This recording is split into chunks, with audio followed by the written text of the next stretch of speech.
really simply, I really want to say thank you to everyone for being here. Your work, the coverage of our team means a lot to our players, it means a lot to our fans, it means a lot to their families. So I want you to know that if there's ever anything we can do to help you, never hesitate to ask. That's what we're here for, and hopefully we can give you something fun to talk and write about. So I'll answer anything you want to ask, unless it's about the St. Louis Cardinals. We'll go home now. What are you expecting this season out of Jaden? How can she maybe help this team in a different way? Yeah, I think the uniqueness of our team this year is when you look at the new people, a lot of them are perimeter players. You know, you look at when we practice and there's 3-4 kids out there that were not here last year, so that's unique. Jade has done a phenomenal job. I could not be more proud of her. She came in here, understood what we needed. Obviously, we've been blessed to have a lot of great point guards here, and this is the first time in 5 years we've had to play a different one. But I think the thing that Jada figured out quickly is when you can walk in and the first two people you get to play with are Audie and Addie, that's a good start. She's completely different than Emily Ryan, so we've had to learn. Like, we had to learn how to coach Audie because we never really had a true post player, and Jade is completely different player, person, everything than Emily Ryan, so we've tried to learn that. But she's a dynamic kid with the ball. She's got a great personality. I think our fans are really going to enjoy watching her play, but more importantly, enjoy getting to know her. She fits our culture really well. Take me back to the first time you watched Addie Brown play basketball. What struck you? It was in an AU tournament.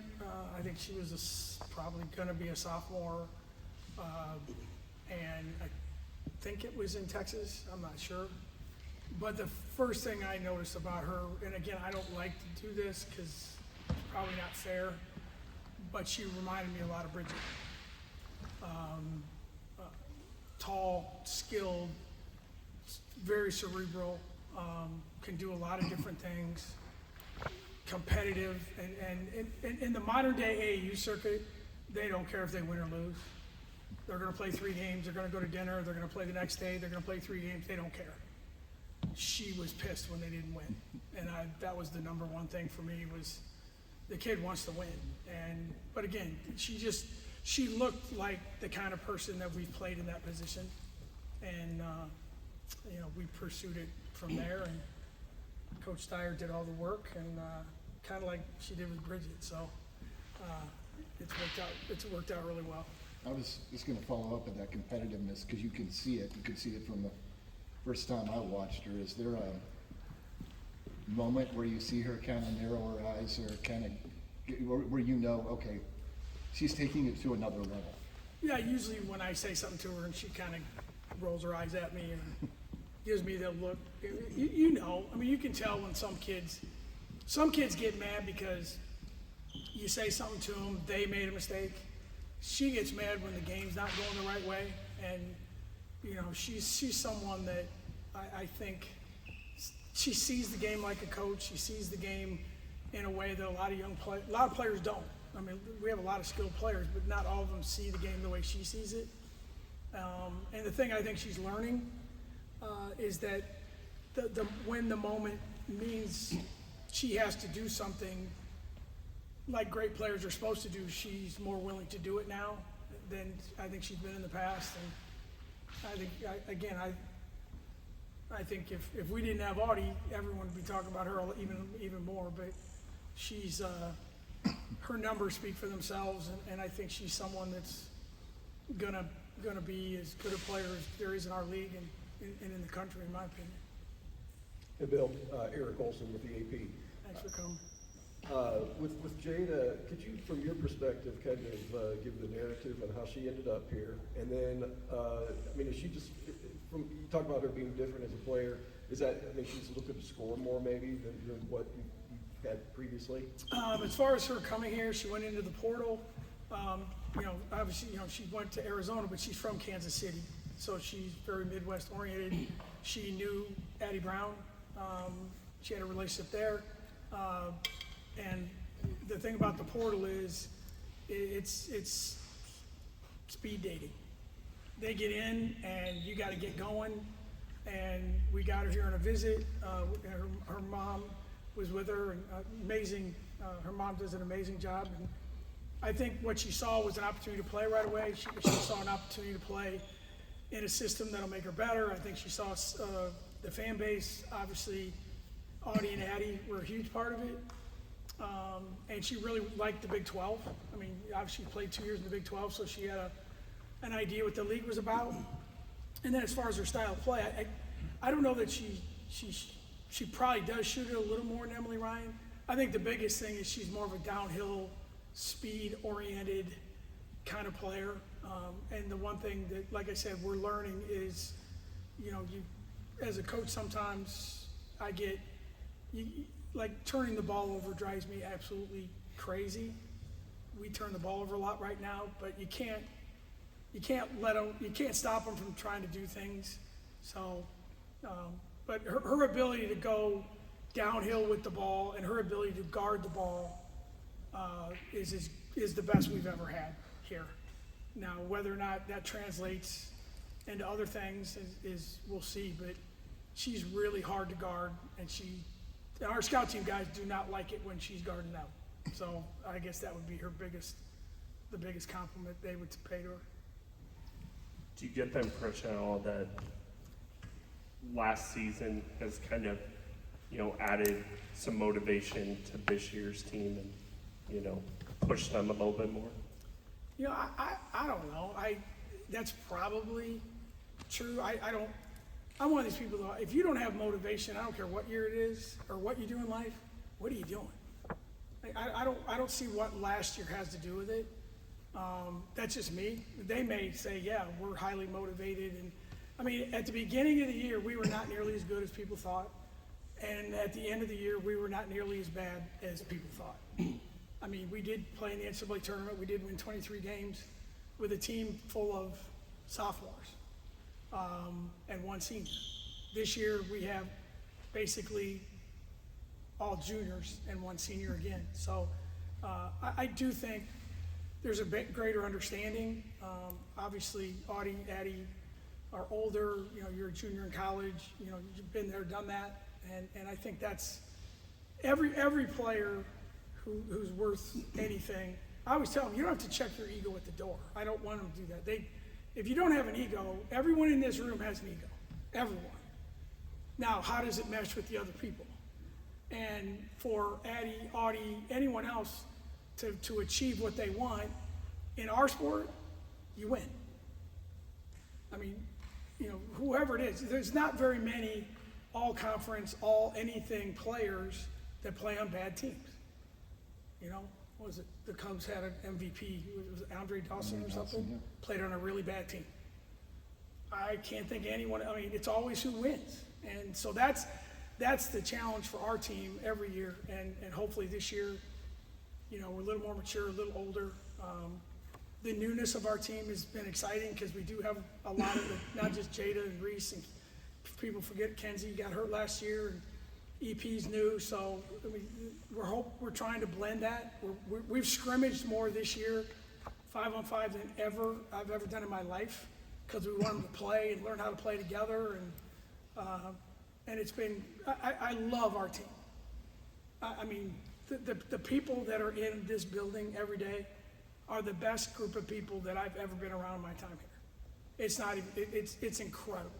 From the coaches and the staff and the managers and the scouting guys and the players, everyone is so, and again, I know we haven't lost. And, people are beating our ass up on Twitter because we lost, or I get that. But there is something about our team that's connected that, and our staff that I really like. And hopefully that's something that'll drive us to get better and do the work we need to do to be a good team. How's Kenzie doing, and what kind of role do you envision for her? No, she's done really well. She was released. She started first day of practice. she looks really good. She's worked really hard. Our training staff, strength staff have done a great job getting her back. And, you know, if we had a game tonight, she'd start. You know, she gives us a perimeter shooter. She gives us another defender. And, you know, she's a kid that, you know, she started and played a lot of minutes at Marquette on 2 really good teams. So she knows what this level's about. She knows what success is about.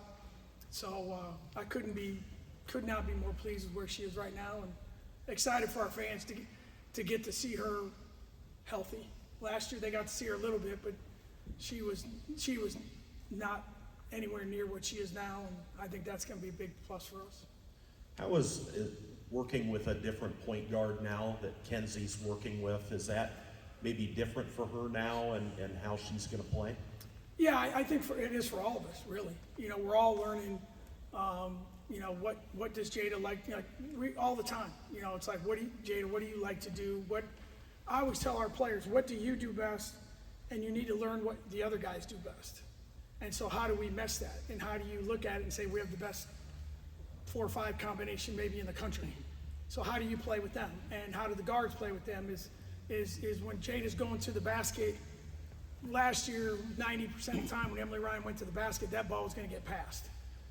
Jada's going to score more. So, you know, how do you do all those things? So it's been fun to watch, and I think with Jada and Reese, our freshmen, those two are going to, they'll cover the point guard spot for us, and they've done really well. Like I said, we're in a really good spot. We haven't played yet, but both of them have done the things that we need to do to, you know, we again, Emily Ryan is the most unique, one of the most special people I've ever been around. What she did for our basketball program is one thing. What she did for our school and for me is a whole nother thing. But now it's time for her to do something else, and now she's coaching them. And what I told Jada and Reese was, every minute, every second you can stand next to Emily Ryan and learn how we do things, learn how successful people do things, and learn how to play with Addie and Audie and the other guys. So it's been really good so far. Hey Bill, a quick one is, when did Kenzie get kind of fully healthy and integrated back into the? Yeah, she had her surgery at the end of December. I think it was December 30th. Had to ease her way back. She was about ready to come back in the summer, and had an unfortunate ankle sprain that she was moving and missed a step and sprained her ankle. So she missed some more time. But she was not fully released to work until the first day of practice, which was September 22nd. But it is really hard to rehab. Some of you had to do things in your life. There's nothing worse. You're so isolated and you feel miserable because you want to play, and that kid did everything. And she's worked so hard to get back, and it'll be fun to see her healthy and ready to go. And now she fits in with all those juniors, so now she's in alignment with Jada, Audie, Addie, AJ, LT, Willie, all those guys. So, but September 22nd, she was here full go first day. Gotcha. And then with Audie, in such a high standard she's set, what does it even look like for her to get better? You know, I think that's a challenge for anyone. I don't care what you do in life. You know, you write the best story, you write a book, you do a documentary, and it's like, it's really, really good. Are you driven to do the next thing even better? Some people, that's pretty good, I'm good. You know, and it is hard to look at Audie in the face and say, you gotta do this better, and she's looking at me like, I'm a 3rd-team All-American, I scored 23 points a game, but she does want to get better, and she's got to defend better, she's got to rebound better, she's got to make free throws better. She keeps telling me she wants to shoot the 3. You got to make one, you know. But I think the bigger thing for Audie is she, now that she's a junior, you know, all great players, as they evolve in their career, they want to take on a leadership mindset, and I think that's part of it. And her story is so special.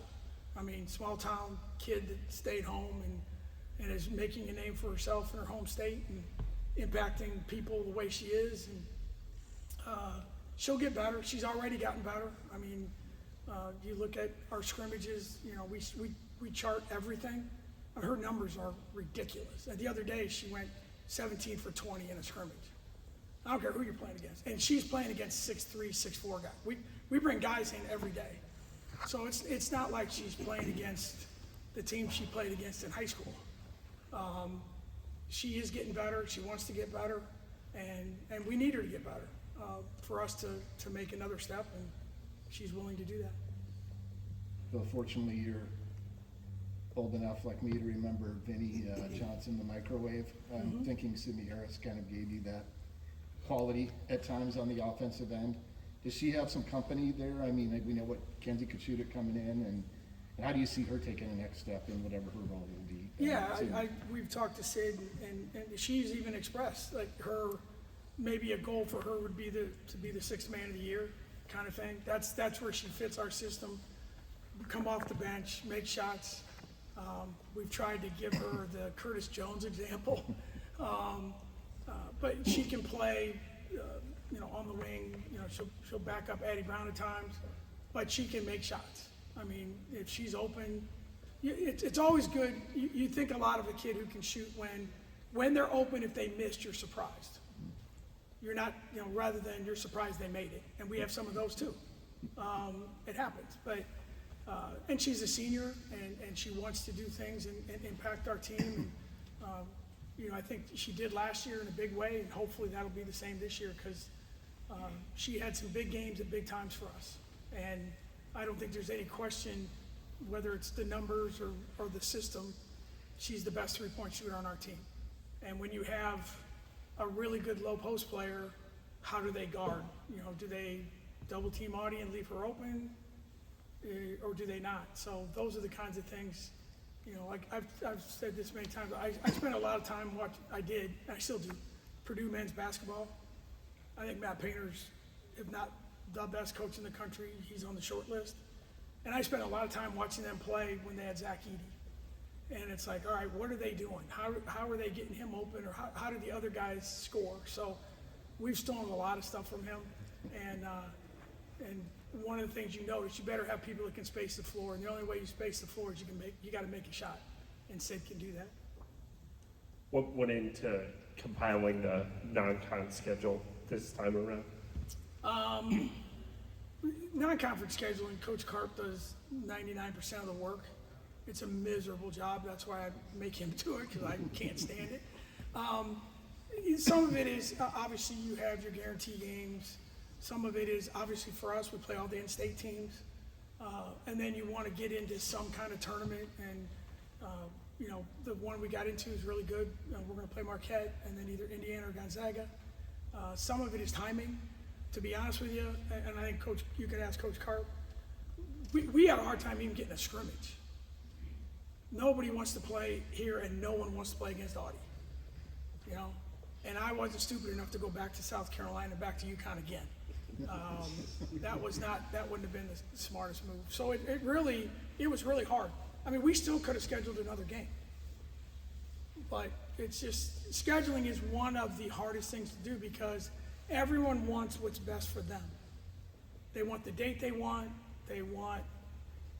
more money, they want it to fit, and then you start looking at the dates that are available. It's really hard. And Carp spends a lot of time. We talk a lot about it. Like as we're going through it, it's like a daily conversation.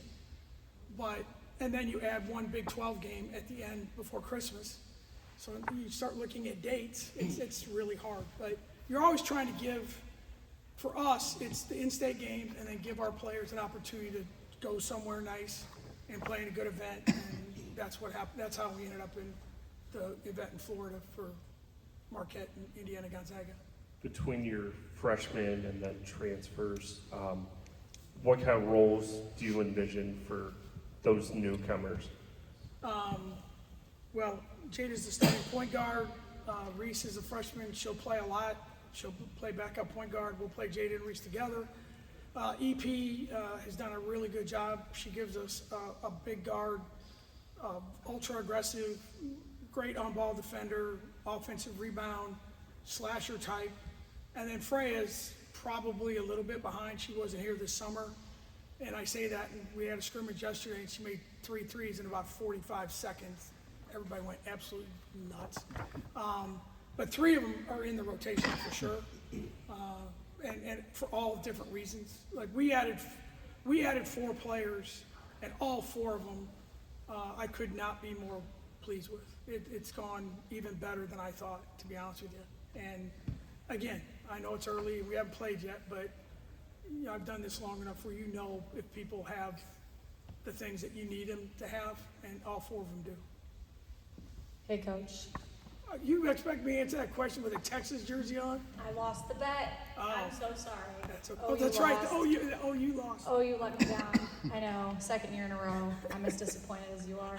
I Please really answer care. my questions. What are your expectations this season? Yeah, that's a very fair question, and one I really have never learned to answer very well. I'm not one of those people that, you know, our goal, I'm a goal-oriented person, but not specific, because I think when you say, this is the goal, do you undersell yourself, do you oversell yourself? What my thing is always, I want the players to have individual goals, and we build off of that, but my expectations are, it's kind of been the same since the day I got here, is we want to have a team, a program that represents our university the way they should, and represent our fan base, and where our fans come to games, and if we don't win, they're disappointed, but they're still pleased with the way we act, the way we play, the way we go about doing our business every single day. And it's like I tell our players, there's 365 days in a year. We only play 30 games. So it's like there's a lot of ways to impact success, impact the community, impact, you know, I mean, today's a day off, but our players are doing a clinic for Special Olympics and YSS later today. I mean, there's so many things that you can do, but my expectation is it's been the same, that our fans view us as, you know, what football's doing, what men's basketball's doing, what everyone else is doing. And I really, I know that's not a great answer, but that's just kind of the way I view it. And I hope that we can do that, and I think this group understands that, and I think they look forward to what's in front of them. Hey, Coach. I've seen a lot of your players at various ISU sporting events throughout the fall season. I thought you were going to say you've seen them somewhere else. I'm glad you kept that question going. No, Coach, but talk about supporting their fellow cyclone athletes across all the sports, and especially they're together. They're in a group of like 4 to 5 girls every single time. How does that add to the court? Oh, it adds a lot. I mean, I think that's one of the great things about being a collegiate athlete. I mean, we schedule our practices. That's one great thing about being the head coach. I get to schedule practice time. Like we schedule so our kids go to football games. They go to volleyball games. They go to soccer games. They know, and the great thing about Stark Performance Center is they eat with all those guys. I mean, they're all together, and you know, they interact, whatever it is. And I think that's a cool thing about being a collegiate athlete, is being exposed and being around other things, and enjoying the competition and supporting your. If you're not supporting fellow student athletes, how can you expect other people to support them? Like they're living the same life you're living. It's a different sport, different ball, but our kids really, really enjoy that, and I think it's great. And you know, that's why, and we've always kind of been that way. You know, I love.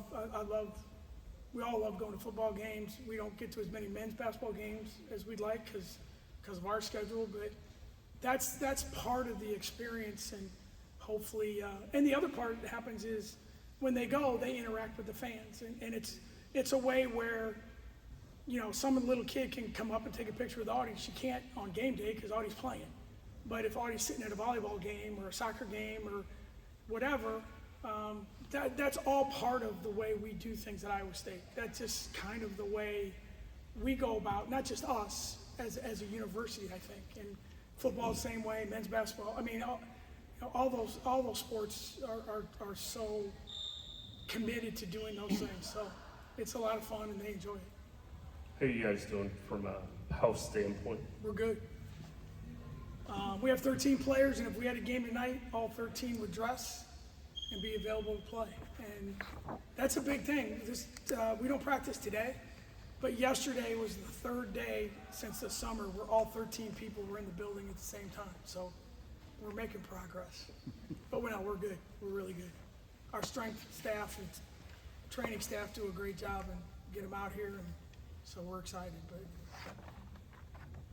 you guys good? And last thing for me, I really want to wish Coach Campbell best of luck the rest of the way. What he's done and with his team is amazing. Can't wait for the game next week, and certainly want to wish TJ luck as he gets started. I know they have a scrimmage tomorrow night, but it's a fun time of year to have everything going on at the same time. So thank you all for coming. If you need us, let us know. Go Cyclones.